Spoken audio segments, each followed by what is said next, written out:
Bienvenue au service français de Freedom Center International. Le message que j'ai eu à cœur à partager avec vous aujourd'hui, c'est Dieu a toujours, t'as toujours dans sa main. Dieu t'a toujours dans sa main. Et parce que souvent, il y a on traverse des situations et on a l'impression que Dieu il ne voit pas notre souffrance ou il n'agit pas. Mais il nous a toujours à cœur et il est toujours en train de travailler. Et le message que je veux partager avec vous, je l'ai tiré du livre de 2 Rois, le chapitre 7, les versets 1 à 20. Comme c'est un long passage, je vais entrecouper, je ne vais pas le lire tout d'un coup. Et donc, le 2 Rois 7, 1 à 20, il dit, Élisée dit, écoute la parole de l'Éternel. Voici ce que l'Éternel dit. Demain, à la même heure, on pourra avoir 7 litres de fleurs de farine pour une pièce d'argent et 14 litres d'orge pour une pièce d'argent à la porte de Samarie. Et ce qui s'est passé avant ça, en fait, c'était un temps où il y avait la famine en Israël. Et le roi de Syrie, en fait, avait assiégé Israël. Et donc, les portes de la ville étaient fermées. Ils ne pouvaient pas sortir. Ils ne pouvaient pas sortir de leur ville. Et ils ne pouvaient pas,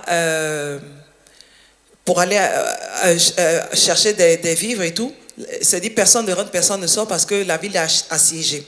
Et donc, il a assiégé la ville. Et puis, ils attendaient, quand ils vont finir de manger tout ce qu'ils ont, toutes les provisions qu'ils ont à un certain moment, ben ils n'auront plus de quoi manger. Donc à un certain moment, il va falloir qu'ils ouvrent les portes. Et quand vous allez ouvrir les portes, eux, ils vont attaquer, ils vont prendre la ville, ils vont capturer la ville. Et donc le roi, il avait fermé la ville. Et là, qu'est-ce qui s'est passé? Avant ça aussi, il y avait 2 femmes. Une femme qui est venue se plaindre au roi pour lui dire que, parce que la famine était tellement terrible, elle était vraiment rude, au point où maintenant les femmes mangeaient leurs enfants.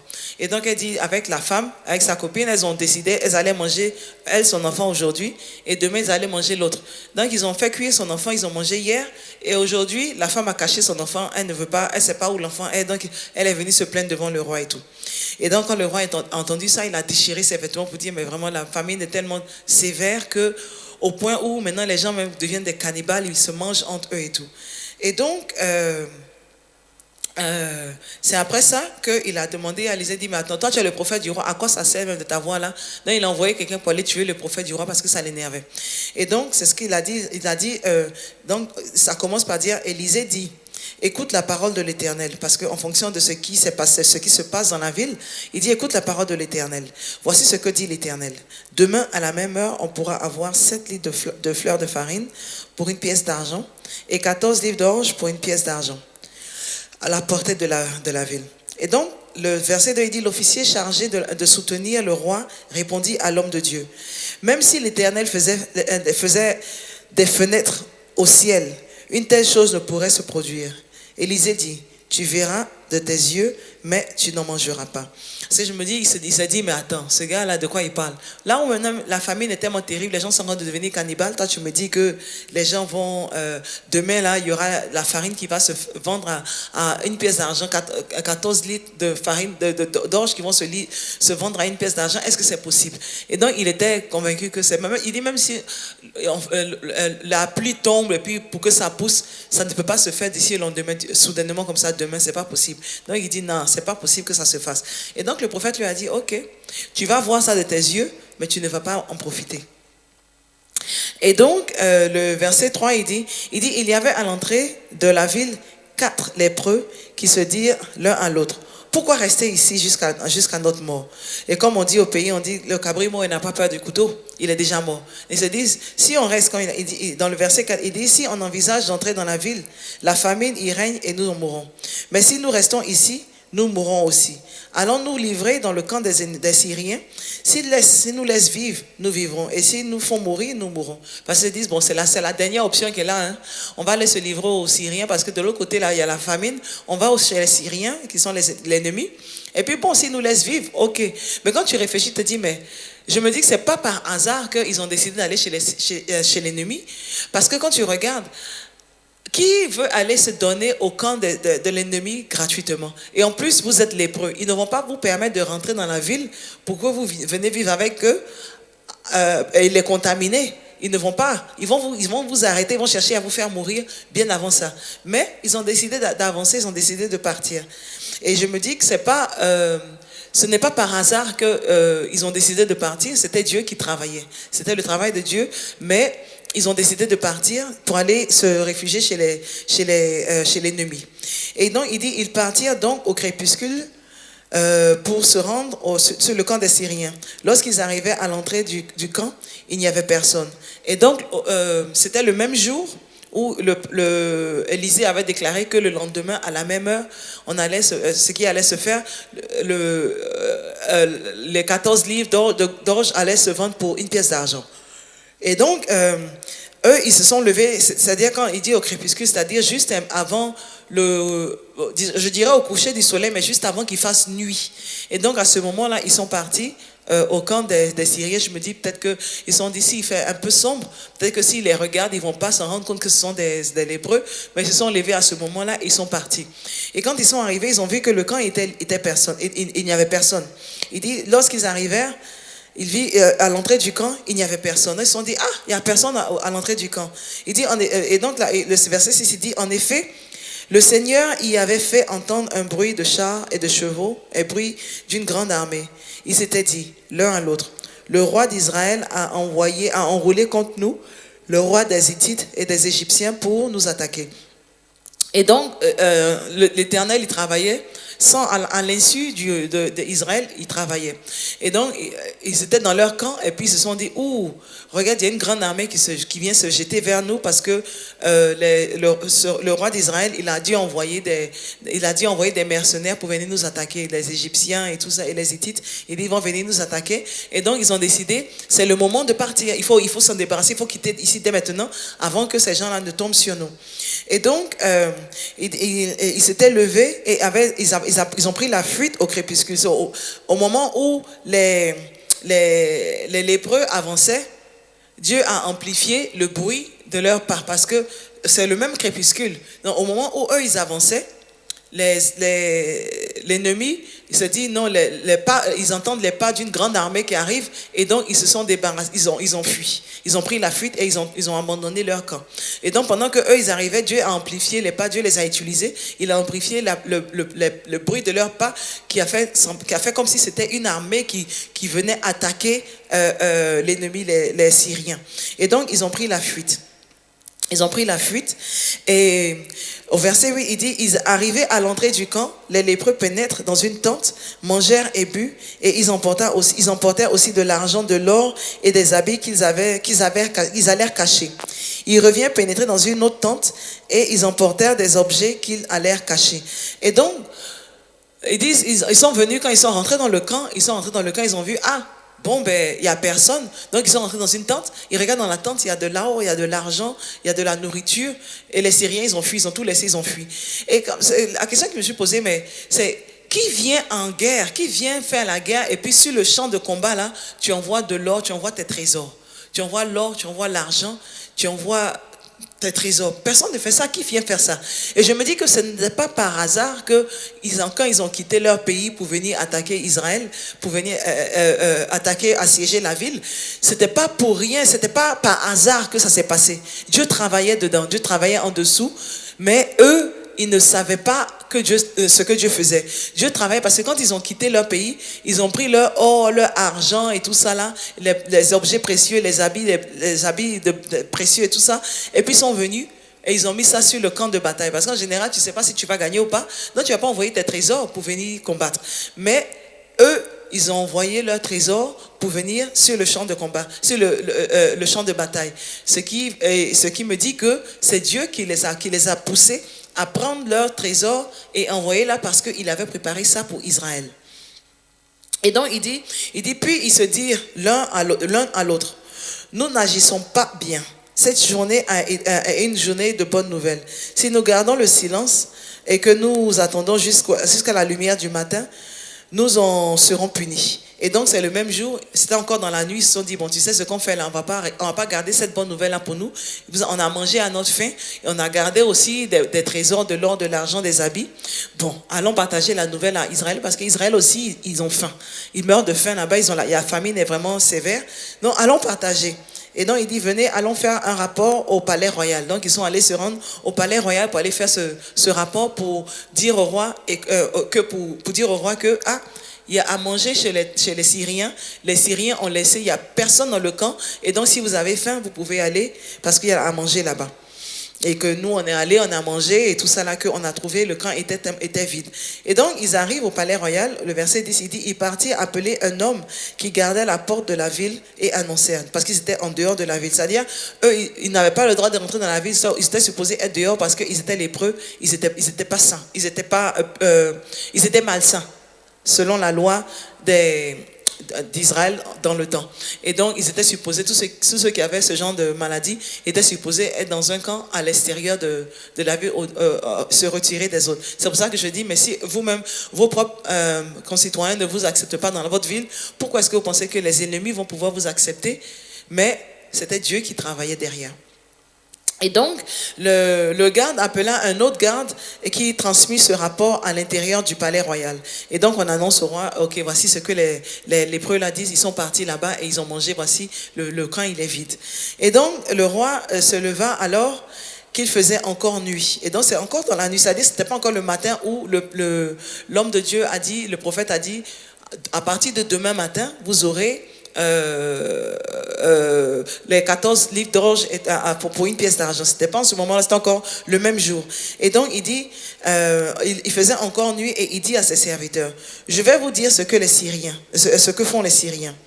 Comme ils savent que nous sommes affamés, ils ont quitté le camp pour se cacher dans les champs, et ils se sont dit, quand ils sortiront de la ville, nous emparerons d'eux vivants et nous entrerons dans la ville.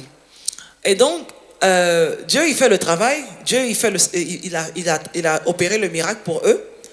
Mais lui, le roi, il est là, il a assis et puis il se dit non, c'est un piège. Même s'il ne pense pas même que... Parce qu'il jeûnait, il priait. Parce que dans le verset, si vous allez lire le verset précédent, le chapitre 6, ils nous ont dit que le roi, il jeûnait et priait en secret. Et donc, toi, tu as jeûné et prié. Maintenant que la réponse est venue, l'homme de Dieu a annoncé que voici ce qui va se passer. Maintenant que Dieu envoie la réponse et dit, voici le miracle a opéré, il te dit, non, je ne vais pas prendre ça parce que je suis sûr que c'est un piège. Et beaucoup d'entre nous font la même chose. Beaucoup d'entre nous, quand Dieu ouvre des portes pour nous, où il met des bénédictions sur notre chemin, sur notre route, il y a beaucoup d'entre nous qui, par peur, on décide de ne pas prendre l'avantage des bénédictions que Dieu a mis dans notre vie. Et par peur, souvent, on va dire, par exemple, Dieu a ouvert une porte pour toi pour que tu puisses acheter une deuxième maison, par exemple, pour louer. Et comme ça, tu vas avoir un revenu au-dessus de ce que tu gagnes. Ou alors, commencer un nouveau business. Il a ouvert une porte. Et puis, beaucoup vont hésiter, vont se dire, par peur d'échouer, il y a beaucoup qui décident de ne pas essayer. Ils se disent, mais ça sert à quoi d'essayer parce que je vais échouer. Ou alors, je préfère ne pas essayer parce que je n'ai pas envie d'échouer. Et donc, ils préfèrent et ils restent là et ils continuent de prier. Et beaucoup d'entre nous font ça. Ou alors, Dieu envoie la réponse et puis ils se disent non, ça ne peut pas être la réponse. Ils ont une idée arrêtée de comment est-ce que Dieu va envoyer la réponse. Et donc, c'est pour ça que l'homme de Dieu qui a dit, l'homme qui était à côté du roi, il a dit, mais est-ce que même si Dieu ouvre les fenêtres du paradis, c'est impossible, ou du ciel, c'est impossible que ça se passe. Parce qu'ils se sont dit, c'est impossible. C'est-à-dire qu'ils ont une manière de voir comment est-ce que le miracle doit être opéré. Et donc, puisque ça ne tombe pas sur la manière dont ils ont envisagé la réponse, donc ils se disent que c'est pas possible, ça ne peut pas se faire. Et donc, beaucoup d'entre nous, par peur ou par peur d'échouer, on décide de ne pas se lancer dans ce que Dieu nous a envoyé, les bénédictions que Dieu nous a envoyées. On décide de ne pas se lancer. Il y en a qui vont se dire, mais j'ai vu autour de moi, les gens ne font que divorcer. À quoi ça sert de me marier? Ou alors j'ai essayé une fois, ça n'a pas marché. Pourquoi est-ce que je vais me lancer encore dedans? Et donc, par peur d'échouer, te dis, mais je vais pas me lancer dedans. Je préfère ne pas essayer parce que je ne veux pas échouer. Et c'est ce que le roi il disait. Il dit, mais non, je vais vous dire, écoutez, arrêtez de dire ça. Je sais que ces gens-là, ils nous ont dit que oui, la nourriture a été envoyée, il y a la nourriture là-bas, il y a toutes les bonnes choses là-bas que les gens, ils ont fui, mais c'est pas possible. Non, je vous dis que c'est un piège. Et donc, il a dit, je vais vous dire, ça ne sert à rien de partir parce que eux là, ils sont prêts à nous attaquer, ils sont allés se cacher et puis ils sont prêts à nous attaquer. Alors que les hommes, ils ont dit, il n'y a que des chevaux et des ânes attachés. Ils sont venus, ils ont envoyé la nouvelle. Et le roi, il dit, non, il n'en est pas question, on va pas aller là-bas parce que ils sont allés se cacher et puis ils attendent. Comme ça, quand on va venir, ils vont nous tomber dessus. Et donc, dans le verset, il dit non. Il dit non, ils ont tout laissé. Ils ont laissé même les chevaux et les ânes. Et je me suis dit, mais si les Syriens, eux, ils fuyaient. Quand tu fuis, là, est-ce que c'est pas mieux de prendre, par exemple, aujourd'hui, on a les voitures, tu as ta voiture. On dit, il y a des gens qui arrivent pour vous attaquer. Tu vas pas monter dans ta voiture pour fuir. Est-ce que tu vas laisser ta voiture et puis aller sur pied pour commencer à courir pour partir? Ça n'a pas trop de sens. Parce que tu te dis, mais c'est plus rapide, de toute façon, ils sont en train d'arriver là. Je préfère aller plus vite, me débarrasser rapide. Si je suis en train de fuir, je préfère prendre ma voiture pour fuir au lieu de marcher. Et donc, ils ont laissé les ânes, ils ont laissé les chevaux, et puis ils sont partis à pied. Ils ont tout laissé, ils sont partis à pied. Ce qui n'avait pas de sens, n'avait pas de sens. Et donc, eux, ils ont dit au roi, voici ce qui se passe. Non seulement il n'y a personne, mais ils ont laissé attacher les ânes et les chevaux, et puis ils sont partis. Je me dis qu'ils ont laissé les ânes et les chevaux parce que c'était encore la main de Dieu qui travaillait. Parce qu'en Israël, il y avait la famine. Et dans la famine, les animaux aussi mouraient. Ce n'était pas seulement les hommes qui avaient faim. Les animaux aussi avaient faim. Et donc, les animaux tombaient et les chevaux mouraient et tout ça. Et donc, ils ont laissé les chevaux et les ânes et c'est Dieu qui a fait parce que ça sera le remplacement pour Israël. Dieu travaillait pendant que eux, le roi, il était de son côté, il jeûnait et priait puis se disait mais ça ne va pas se faire. Pendant qu'il se disait que les gens mouraient, Dieu avait déjà commencé à opérer le miracle depuis que les Syriens étaient encore dans leur pays. Et c'est pour ça qu'ils ont pris leur or, ils ont pris leur argent pour venir. C'est-à-dire que Dieu, il travaillait, mais pendant que Dieu, il travaillait, le roi, il était de ce côté, il ne savait même pas ce qui se passait. Il avait l'impression que Dieu ne réagissait pas et donc il était sur le point d'aller tuer le prophète pour te dire mais à quoi ça sert de t'avoir avec nous alors que tu ne peux même pas intercéder pour que Dieu agisse. Regarde comment la famine est sévère en Israël. Et donc pendant que tout ça se passait, Dieu il travaillait. Mais Israël ne savait pas que Dieu, il ne voyait pas, il n'y avait pas les signes palpables pour voir, je vois la main de Dieu, c'est vrai, ça va se passer. Et c'est pour ça que l'homme là, il dit, non, c'est impossible que ça se passe, attends, là, c'est impossible. Et le prophète lui a dit, tu sais, tu vas voir de tes yeux, mais tu ne vas pas manger, tu ne vas pas en profiter. Et donc souvent, Dieu, il travaille dans nos vies. Il travaille, on a l'impression qu'il ne fait rien, on a l'impression qu'il est insensible à notre douleur, on a l'impression qu'il ne voit pas notre souffrance, on a l'impression qu'il ne veut pas bouger alors qu'il travaille. Et donc pendant que il y avait la souffrance et tout ça, il avait déjà commencé à travailler avant même que le problème ne se présente devant Israël. Il avait déjà commencé à travailler pour la solution. Et donc quand les Syriens ont laissé leur pays pour venir, mais Dieu travaillait déjà dedans. Dieu travaillait déjà dedans. C'est pour ça qu'ils ont pris leur trésor pour venir. Ils ont laissé leur pays avec leur trésor pour venir assiéger Israël. Parce que Dieu savait qu'à un certain moment, je vais m'assurer qu'il laisse tous ces trésors-là pour Israël. Et donc, pendant que Israël avait l'impression que Dieu n'agissait pas, que Dieu ne faisait rien et qu'ils étaient seuls, Dieu agissait. Pendant qu'ils avaient l'impression que Dieu était insensible à leur douleur, Dieu agissait. Pendant qu'ils avaient l'impression que Dieu était aveugle, qu'ils ne voyaient pas ce qu'il faisait et que Dieu ne comprenait pas leur souffrance, Dieu travaillait.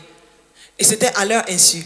Et au moment où le miracle maintenant s'opère, et puis il dit, voilà, j'ai fait tout ce que vous avez fait pendant que vous ne saviez pas, pendant que vous étiez sûr que je ne faisais rien et que vous étiez prêts à aller tuer mon prophète, je travaillais. Maintenant, j'ai opéré le miracle, allez manger, allez prendre et puis passer du bon temps. Et lui, il dit, non, c'est pas possible, c'est impossible. Non, je vais vous dire la vérité. Le roi, les Syriens, là, ils se sont cachés. On ne va pas aller prendre notre bénédiction que Dieu a envoyée sur notre chemin. Alors que tu dis que tu as faim, tu as des souffrances, il dit non. On ne va pas ouvrir la porte pour partir, aller, non. On va laisser la porte fermée. Et donc, il y a un des serviteurs qui, dans le verset 13, il dit, l'un des serviteurs du roi répondit, que l'on prenne 5 des chevaux qui restent encore dans la ville. Parce que les animaux mouraient. Comme je l'ai dit, les animaux mouraient. La famine était très sévère. Et donc, les chevaux qu'ils ont laissés, ça laisse le remplacement de ce qui se passait. Et donc, il dit, on n'a qu'à prendre 5 des chevaux qui nous restent encore dans la ville. De toute façon, ils sont tous comme la population d'Israël qui est restée là. Ils sont à bout. Et donc, la population est à bout, les chevaux sont à bout, ils sont sur le point de mourir. Donc, enfin, prenons les chevaux là et puis envoie-les là-bas et puis allez examiner, allez voir ce qui se passe. Il dit, comme toute la population d'Israël, prenons-les et envoyons quelqu'un voir ce qui se passe. Et donc, ils ont envoyé des gens pour aller voir ce qui se passe. Et donc, on prit 2 chars avec leurs chevaux. Et le roi envoya des hommes sur les traces d'Israël, les Syriens, sur l'armée, les hommes sur les traces de l'armée syrienne en disant, allez voir. Verset 15. Il suivit les Syriens jusqu'au Jourdain et virent que toute la route était pleine d'habits et d'objets qu'ils avaient jetés dans la précipitation. Le messager vint envoyer information au roi. Et donc, c'est-à-dire que les trésors qu'ils avaient pris pour venir là, ils n'ont même pas pu prendre ça pour repartir. C'est-à-dire ceux qui ont pu prendre un peu de trésors pour courir, pour partir, ils ont dû même laisser parce que ça ne leur appartenait plus. Dieu avait déjà prévu ça pour Israël. Et donc même ce qu'ils ont pris et puis ils ont pris pour fuir, ça encore, ils ont dû laisser ça sur la route et puis partir parce que Dieu avait déjà travaillé et il avait donné à Israël. Et donc, ce qui est pour toi, personne ne peut te l'enlever. À moins que toi-même, tu décides de ne pas prendre. Quand Dieu t'a donné quelque chose, personne ne peut te l'enlever. Quand Dieu ouvre une porte, personne ne peut la fermer. Il n'y a rien qui soit impossible à Dieu. Il n'y a rien qui soit impossible à Dieu. Et donc, comme Dieu l'a dit, le prophète a dit, il dit, jusqu'à demain, là, à la même heure, le changement. De toute façon, vous mourrez de faim, vous mangez entre vous comme des cannibales. Je vous dis que demain, il y aura de la nourriture à abondance. Et donc, ils se sont dit, c'est pas possible. Ben, il n'y a rien qui soit impossible à Dieu.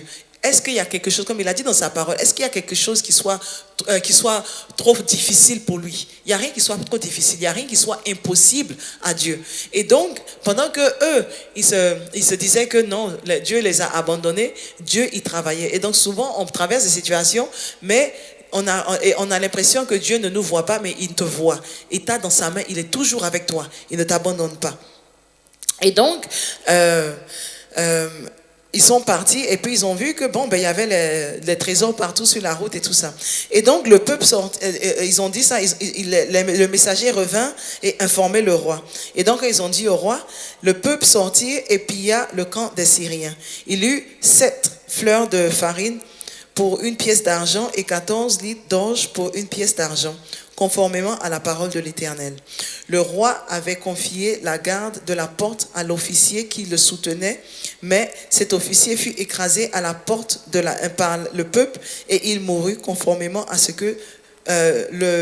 qu'avait dit l'homme de Dieu quand le roi était descendu vers lui. L'homme de Dieu avait alors dit au roi, on pourra avoir 14 livres d'orge et 1 pièce d'argent et 7 litres pour 1 pièce d'argent et 7 litres de fleurs de farine pour 1 pièce d'argent demain à la même heure à la porte de Samarie. Lorsque l'officier avait répondu à l'homme de Dieu, même si l'Éternel faisait des fenêtres au ciel, une telle chose ne pourrait pas se produire. Et Élisée avait dit, tu verras de tes yeux, mais tu ne mangeras pas. C'est en effet ce qui est arrivé à cet homme. Il fut écrasé à la porte par le peuple et mourut. Et donc, il a vu le miracle s'opérer, mais il n'a pas mangé. Il a vu le miracle s'opérer, mais il est mort comme l'homme de Dieu lui avait dit. Et donc, c'est une leçon à prendre aussi pour nous dire que quand Dieu, il fait des choses, quand il opère des miracles dans nos vies, et quand, par exemple, tu reçois la parole de Dieu, il t'a parlé, par exemple, à travers le prophète, quand tu sais que c'est Dieu qui t'a parlé, ou il t'a parlé directement dans tes rêves, ou par un de tes frères ou une de tes sœurs, ou de manière la manière ou le moyen qu'il a choisi pour te parler, quand il l'a fait, en ce moment-là, ne dis pas que c'est impossible. Parce que c'est la même chose que le gars, il a dit c'est impossible que ça se fasse. Et l'homme lui a dit, tu sais, tu vas voir ça de tes yeux parce que quand Dieu il a parlé, il va le faire. Et donc le fait que toi tu dises que ça ne va pas se produire, ça ne veut pas dire que ça ne va pas se produire. Et il dit, tu vas voir, mais tu ne vas pas en profiter. Et donc quand tu reçois la prophétie, il te parle en rêve, n'ouvre pas ta bouche pour dire que c'est impossible, ça ne va jamais se faire parce que rien n'est difficile, rien n'est impossible à Dieu. N'ouvre pas ta bouche pour annuler ce que Dieu est en train de faire, pour dire c'est impossible, même si on dit c'est pas possible que ça se passe, parce que quand Dieu il a dit, il le fait. Et donc c'est ce qui s'est passé. Il a dit que ça n'allait pas se faire, mais Dieu, il a fait quand même. Et il a fait le fait que l'homme, il a dit que ça n'allait pas se faire, n'a pas empêché Dieu d'agir. Il a dit, oui, tu vas le faire, mais tu ne vas pas pouvoir en profiter. Et donc, c'est important pour nous de faire attention parce qu'on est toujours dans la main de l'Éternel. Il a toujours l'œil sur nous. On est la prunelle de ses yeux. Et donc, il nous protège, il nous garde. Et il veut du bien. Il dit, les plans qu'il a pour nous sont bons. Et donc, pendant qu'on a l'impression que les choses ne se passent pas comme avant, qu'on a l'impression que l'ennemi nous attaque de partout, de tous les côtés. Et donc, on a l'impression que Dieu, il ne réagit pas, il ne voit pas ce qui se passe, il voit et il agit. Et en son temps, il va faire que la manifestation, le miracle se produira. Parce qu'il a dit, quand vous allez marcher dans le feu, il sera avec vous, dans les eaux, il sera avec vous. C'est pour dire qu'on aura des moments difficiles. Oui, Jésus nous a dit aussi, des problèmes, vous l'en aurez. Mais il sera avec nous, il va marcher avec nous. Et donc, les problèmes, on en aura. Mais même dans les problèmes, Dieu a sa main dedans, Dieu est dedans. Et donc, sache que même si tu es dans un moment où tu traverses ces difficultés, ne te décourage pas, continue de prier, continue de croire en Dieu, parce que rien ne lui est impossible, rien n'est trop difficile, il va agir en son temps. Mais toi, ce que tu as à faire, c'est de ne pas te décourager. Et quand il agit, n'ouvre pas ta bouche pour dire que c'est impossible que ça se fasse. Et donc, c'était le message que j'avais à partager avec vous aujourd'hui, c'est que Dieu, il a la main sur vous, Dieu, il vous protège et il a ses plans pour vous sont bons. Et donc, si tu traverses des moments difficiles, Dieu, il a la main sur toi et il agira en son temps. Et même si tu as l'impression qu'il n'agit pas, sache qu'il travaille. Sache, même quand tu ne sens rien, tu ne sens pas de changement, sache que Dieu, il travaille, il est toujours dedans. Parce qu'il a la main sur toi, il a sa main sur toi, il te protège. Que Dieu vous bénisse et que Dieu vous garde. Que Dieu fasse briller sa face sur vous, vous accorde sa grâce. Et que l'amour de Dieu et la communion du Saint-Esprit soient avec vous tous. Que vous et vos enfants, pour des milliers de générations, habitent dans la maison de l'Éternel pour toujours et toujours. Amen. Our mission is the raising overcomers, setting captives free. Freedom Centre International is here to support you in every step that you take as you seek spiritual and emotional wholeness in your study of God's Word. We hope you've been blessed by today's message. Worship with us at 38 Upper Wickham Lane, Welling, Kent, DA16 3HF, or at an FCI church near you. For prayer or counselling, give us a call on 0207 277 8700. To find out more about FCI, visit our website fcichapel.org. Always remember, there's progress in freedom.